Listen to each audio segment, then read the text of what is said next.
2022 has been a challenging year to say the least, whether it was the market, inflation, or any of the other things that went on this year.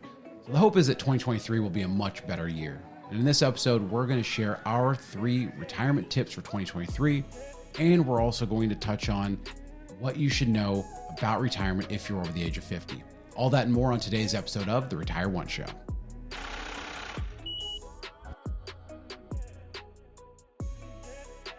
Hello and welcome to the Retire Once Show, the show designed to help you get to retirement, but most importantly, stay retired. I'm your host, Johnathan and Rankin. I'm the founder and CEO of Theorem Wealth Management, and I am joined, as always, by my lovely co-host. Hi, I'm Melissa Rankin. Thank you so much for joining us. Thank you for being here. I hope everybody that's watching this had a great Thanksgiving, and you got to spend time with family, eat some good food, name it. Turkey. Yeah, turkey. Maybe a good solid nap after that. Turkey, it's fine. I mean, Thanksgiving, let's just face it, it's a meh meal at best. He's not insulting my cooking, just so everybody knows. I don't make a turkey. No. But, I feel like we should clear that up. No, but no matter what, there's a reason why we only have it one time a year. So, yeah, there's that. Anyway, hope you at least had a great time. We've got a packed show for you today. But before we jump into what we've got, what do we want people to do? We want you to subscribe. We want you to follow along on this retirement journey. Yes, we do. So hit that subscribe button and make sure that you don't miss an episode of our weekly retirement podcast, as well as the retirement videos that we've been putting out. So check those out. Hit that subscribe button. You don't want to miss it. Lots of great content. Absolutely. So today we're going to be talking about things that you should know when you're in your 50s about retirement. And then later on in the show, we're going to touch on our 3 retirement tips for 2023. But first, I ran across this article that was originally published on GoBankingRates.com, but I saw it on Yahoo because I didn't even know GoBankingRates.com was a website, and it was the 45 things that every 50-something should know about retirement. We're not going to go through every single one of them, obviously, because, we know you got stuff to do. But we are going to go through the top 10, or at least the ones that we found most important, That's right. Starting with the top 10. So with that in mind, number 1, have a retirement goal age. I think that's pretty straightforward. I think that if you're in your 50s, at some point you probably don't want to work. So yeah, having an age that you are targeting for retirement, it doesn't mean things aren't going to change. For the most part, it's probably going to change, and it does for most people, but at least have something that you're shooting for. Okay, so that's a really good place to start. It is. Number 2, create a budget now. Yes, creating that budget is something that hopefully you did earlier, but if you're in your 50s, yeah, you want to start doing that because you don't want to get to the point where you're thinking about retiring and going, well, wait a minute, I don't even know how much I spend today or what I've got coming in or going out. So yeah, that's a good one. Which I sincerely hope is not the case if you're already thinking about what age you're going to retire and then you're like, oh, wait, I should start budgeting for that. Yeah, that's true. I hope that's not the case, but we hope not. Number 1 and number 2 out of the way. Okay. Number 3, lengthen your long-term plan. Yeah, and this, what they meant in the list was, that people are now living into their 90s. So for a long time, we would work with clients and they would say, well, let's only plan for a 20-year retirement. I had a client one time say, I only plan to live till age 82. I just go, I don't know how you came up with that number. Very specific. But we are seeing advancements in medicine. I mean, Elon's announcing that they're going to start putting chips in people with this Neuralink thing. So I would just plan for a lot longer than what you think. Stay alive for that, if nothing else. That's right. Number 4, automate your savings. I think this one happens now quite a bit with 401ks, don't you think? Once people sign up. It truly is, I feel like, automated. Yeah, so I think that's happening. But if you don't have automated savings, it's just out of sight, out of mind. And yeah, start that now. So number 5 actually goes into, I think number 4 and number 5 are kind of the same. Put yourself first. Well, it was pay yourself first. It's okay, Mel. Don't worry. I just feel like They are. They shouldn't even be different ones. I feel like automate your savings, pay yourself first. I think this is one of the same thing. To me, this is one that the author of the article, no offense to the author of the article, but I think they probably came up with like 42, and we're like, how do I squeeze in 3 more? How can we make this a nice round 45? Because, pay yourself first is just another way of saying save. So it's, kind of goes into some of the other ones that are on the list, so I do feel like that was a filler one. Okay, so with the filler ones in mind, number 6 is put extra money towards retirement savings. This is another one of those filler ones. I feel like these are all the same, 4, 5, and 6. I agree with that. So, yes, put more money away towards your savings because now you can also do the catch-up contribution when you're in your 50s. So maybe that's what they mean. But either way, I do feel like those are the same. So here's one with a different theme. Number 7, figure out your retirement income gap. Now, we've covered this before. This is just figuring out what is your expected income in retirement, what are your expected expenses that you're going to have, and then figure out how much do your assets need to cover from there. So that's what they mean by the income gap, and it is important to know that going into retirement. You don't want to find that out when you are retired. Yeah, you don't want to find that out when you're in the gap. No. I mean, that seems pretty unfortunate. Number 8, consider a longevity annuity. Yeah, I was surprised that this was in the top 10. You know, as if you've been watching this channel or in this show for since we started this, or listening, if you've tuned into us, if you've been following along, that's right. If you hit that subscribe button, then you know that we're not anti-annuity, but we're also not annuity proponents. You know, these have a time and a place, and they really are meant for a specific purchase, and they have it's got to be something that is built into your long-term plan. So it's not saying that this is a bad thing, but for every 50-something to know about in retirement, I don't know if it's applicable to every single 50-something. I think that is, you know, to me, I would just say proceed with caution with things like that. You want to make sure that it fits into your overall retirement plan. And if it does, great, but don't just buy it just because some list told because you to. think you should. That's definitely not a one-size-fits-all. Absolutely. Those are very, very specific, and they really should belong in a specific place within your overall financial plan. Number 8. This one I think is great news. 70 is the new 65. For everybody who's aging, this is great news. Yeah, this was interesting. 70 is the new 65. I think this is kind of the same thing as that, lengthen your long-term plan, that hey, people are living longer. I think this is just, maybe this list was really like 22 and a half or 23, and they're like, how can we get it to 45? I mean, 45 is a long list. 45 is a long list, especially with the top 10, and we've already found 3 that basically are the same. And now this is another one kind of saying the same thing, and so let's go through that last number 10. Again, we're not knocking the list at all. No. And with that in mind, yes, here is number 10. Don't dip into your retirement. Hold on. Let me start that over. We're not going to edit that out, just so you know. Don't dip into your retirement funds early. Yeah, so this is just... I feel like that's self-explanatory. It is, but you can look at this 2 ways. There are ways you can tap into your retirement funds and avoid the early withdrawal penalty, but really this is looking at not just the fact that if you dip into them early, you could see a 10% penalty depending on your age, but also this takes away from that long-term compounding growth. So really there's 2 facets there that if you're dipping into your retirement funds, you've got to make sure that it is for a very, very specific need and not just a additional savings account. So that's the top 10. In the article, again, there were 45. So there's a few other notable ones in no particular order, but these are ones that stood out. Resist the urge to check your portfolio. Yeah, this one I found interesting in the way they phrase it. They advise only checking it once or twice a year, or emotions might kill your investments. Now, we talked previously that this was likely the year of the ostrich, where everybody... Head in the sand. Yeah, but I don't think that you should only check your portfolio once or twice a year. Yes, do I think checking it daily and stressing out over daily movements is not productive? Absolutely. But once or twice a year, you want to know what's in your portfolio. At least that's just my opinion. You want to know what's going on, that there's an overall strategy. And if you are working with an advisor, hopefully they're at least keeping you abreast of what's going on, how are you positioned, because the market's changed quite a bit this year. Absolutely. So there's kind of a sweet spot, not every single day, but not the, ostrich approach. Yeah, exactly. So I was just fascinated that was in there, and especially at that frequency, once or twice a year. I think you want to do it a little bit more frequently, especially if you're in your 50s, because someone reading this, it says 50-something, so that could be a 59-year-old planning to retire at 60. You might want to check your portfolio more than once a year if retirement's a year away. So with that in mind, here's another one that really just stood out to me as kind of like I don't know how this made the list in the first place, but it's pay for healthcare with a reverse mortgage. Yeah, I would love to talk to the author of the article to say, like, why is this on the list? Because one, interest on reverse mortgages is higher than a traditional mortgage. There's statistics out there that show that 1 in 5 people with a reverse mortgage go into default. You've got additional costs and fees that come from, actually doing that reverse mortgage. And it can also impact your eligibility for needs-based retirement income like Medicaid or supplemental security income. So there's not really many reasons why that's a good idea. And so I don't think that should be on the list. Should you know that it's an option? Yeah.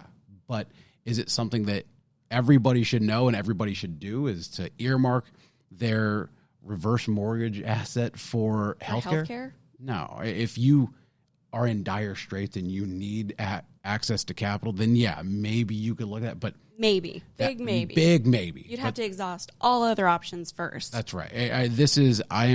I'm shocked this is on the list. Let's just say that. So in keeping with the shocked theme, here's the biggest one that stood out to me. Don't let your children ruin your retirement. Yeah, they say, and this is a quote from the article, saving for retirement should come before paying for your adult kids' college tuition, mortgage, or other expenses. Remember, your children can always take out loans for college, cars, and houses, but you can't do the same for retirement. Don't let your kids become a financial burden in your golden years. Now, let's just say, I think that's obvious. I do too, but the problem is that they contradict themselves, because they say you can't take out a loan for retirement, but yet they just say talked about it. Taking a reverse mortgage to pay for health care. So, yeah, you want to make sure you're putting yourself first. And I know a lot of parents, they don't want their kids to go into college with this, massive, or come out of college with this massive financial burden of a loan, but there's got to be a balance there. And unless your retirement plan is your kids going to college, and unless you already have that built in somewhere, well, but maybe some people's retirement plan is they're going to make sure their kids are taking care of them. I don't know. Maybe that is their investment, but I don't think that's likely. I really hope they're smart. I really do too. But that's not. We're going to put ourselves first before our kids. I'm just letting you know that. So before we go too far down that rabbit hole of children and paying for them and retirement, because we differ a little bit on that, we're going to save y'all from that argument. We'll do that off camera. Let's switch gears a little bit. Let's talk about our retirement tips for 2023. Yeah, it's been a year, hasn't it? 2022 has definitely been a challenging year. I don't think anybody would argue that. Yeah, so let's see. We had record high inflation. Obviously, we had a bear market in stocks. Don't forget, Russia and Ukraine's going on. And the slap heard around the world, Will Smith. Oh, that's right. Poor Chris Rock. That's a really big deal.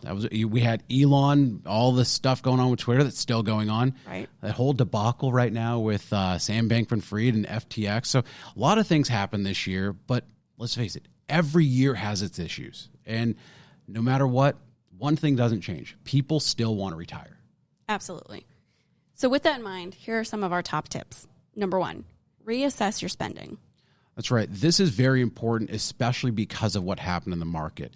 The pullback in the market has really made what's called sequence of return risk a real thing right now. And if you don't remember, we've touched on this in previous episodes, but this is a risk of experiencing a market drop in the early years of retirement. And here's a chart from Charles Schwab, and this chart shows what happens to two investors who start with $1 million portfolio. They take an initial withdrawal of $50,000 with a 2% inflation adjustment every single year after, but then they experience a 15% drop in portfolio value. The investor who faces a decline earlier in retirement runs out of money far sooner than an investor who does so later. So really what this is showing is that if you experience a major loss in the first few years of retirement, you're more likely to run out of money if you don't adjust your spending. Because really, retirement spending should be flexible. It shouldn't be, you should have an idea in mind, like we've talked about, goals and a budget. All of that is very important. But at the same time, you have to be flexible. You do. Having that flexibility, knowing that retirement spending is not like a salary. It's not like a straight line every single year where you get that steady increase of cost of living adjustment like you built in your retirement plan. Life doesn't operate like that. Retirement doesn't either. Unfortunately. So this is where that bucket strategy comes into play. And we've talked about this before, but keeping that 1 to 2 years of cash reserves on hand and then 3 to 5 years in short-term investments will be important. But really use this time, especially early next year, to reassess how your spending is in retirement. And tip number 2, be prepared to retire early. That's right. So the Employee Benefit Research Institute, they constantly do surveys, and what they found is that a significant percentage of American retirees leave the workforce earlier than they planned. Now, according to the survey, they say that over 30% of the people had to quit because of health problems. 30% say they expect to work till age 70, yet only 7% make it that far. Which is shocking because what did that other article say? That 65 is the new 70. 70 is new, yeah. Or 70 is the new 65. It's so either way, you get what we're trying to say there. I really do think that other list, they were trying to squeeze into that 45. Chop it down to 10. Yeah, maybe 15. Maybe 15. Another one, 25% say they were forced into early retirement by their companies. This is the important one I think you really want to prepare for because there is a lot of discussion about a potential recession. I know we've talked about it quite a bit. Right now, the entire yield curve is inverted, which is typically a leading indicator of a recession.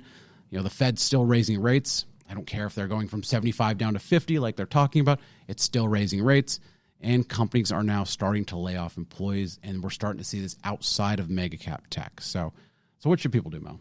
So the general theme there is kind of, I think, to plan for the unexpected as best you can. I mean, we've gone into detail about that in previous episodes quite a bit, kind of stress testing your retirement portfolio, things like that. But if you're unprepared to retire and you're being forced into it, again, that kind of goes back to being flexible with your retirement. You have to be. Well, and this gives you the opportunity to realize, okay, if something happened to me and I had to retire, January 1st of 2023, well, am I financially able to do that, or would I need to start looking for a job immediately and really start going through those worst case scenarios? I know it's not fun. Everybody wants to have everything be rainbows and sunshine out there, but naturally, it's just not always that. That's not always the case. And I've seen it so many times over the past 15 plus years of doing this, where people who've been working in a company for 35 years, they get pushed out and then they have a hard time finding a job after that. So it's really making sure that you're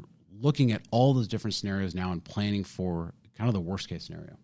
Absolutely. So with that comes tip number 3, maximize new saving limits. So the IRS, they increase how much you can save by almost 10% into your 401k. So next year you can save more than ever before. Yay. This year it was $20,500. Next year it'll be $22,500. Every little bit helps. It does. And if you're over the age of 50, you can now save up to $7,500 in a catch-up contribution, which is up $1,000. So if you're over 50, you can save $30,000 in your 401k, and that's not even including a match. So you can really, if you haven't started saving, you can really start making up some ground over the next couple of years because it looks like they're trying to get more aggressive into how much people can save and allowing for more there. And also the Roth IRA income phase out, that range also increased. So for singles and head of household, it used to be, so in 2022, $129,000 to $144,000. Now the new range for next year is going to be $138,000 to $153,000. And then for married couples filing jointly, that range was $204,000 to $214,000. It's going to $218,000 to $228,000. So that's a nice increase. Yeah, it is, and it's great to be able to save more when the market's down. I know everybody wants to shy away from it. I know there's the thought of, well, you know what? I don't want to save money and just watch it go down. But this is still, in a long-term period of time, it's still the best time to save because asset prices are lower. And at some point, what do we always say, Mel? At some point, the market will go back up. It will reach a new high at some point. When is that going to happen? We have no idea. No idea. Please, we just know we have no idea. So I think, honestly, though, our tips a little bit play back into the top 10 at least.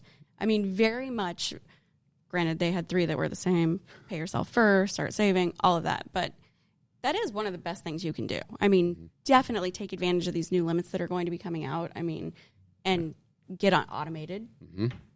But number 1, stress test. Check it out. Right. Make sure you're saving enough. I mean, you can't prepare for something that you're not even thinking about. Yeah, that is true. And so just before we recap, we want to make sure you hit that subscribe button, right, Mel? Absolutely. Follow along with us. Yeah, because we're doing these once a week. We love coming together and doing these things where we're not, arguing about our kids' college fund. So thank you for joining us on that. But we just want to recap for you the top 3 retirement tips for 2023. Mel, what do we got? So we've got assess your spending, prepare to retire early from your choice or not, maximize your savings, And then we've got a bonus one. We do have a bonus one. We haven't talked about investing really that much. No. And so you want to make sure that your portfolio is aligned with your goals and not just some strategy that's thrown together. Make sure that every investment in your portfolio has a purpose to help you achieve your retirement. And this is one that, yes, you want to do more than once or twice a year. But really, as we're getting ready to come upon year end, some people get to take some time off. Reassess how you're allocated. Are you taking the appropriate amount of risk based on your individual goals and not just some general, hey, I'm going to put this in there and throw a bunch of funds into my 401k. Make sure it really aligns with what you're trying to accomplish. So those are our top 3 retirement tips for 2023. And make sure you check out the video that we recently released on why I am finally optimistic on retirement. You don't want to planning. miss it. He's never optimistic, so you definitely want to check that out. So check that out. We're going to link to that right here. So thank you for watching this, and we'll see you in the next video.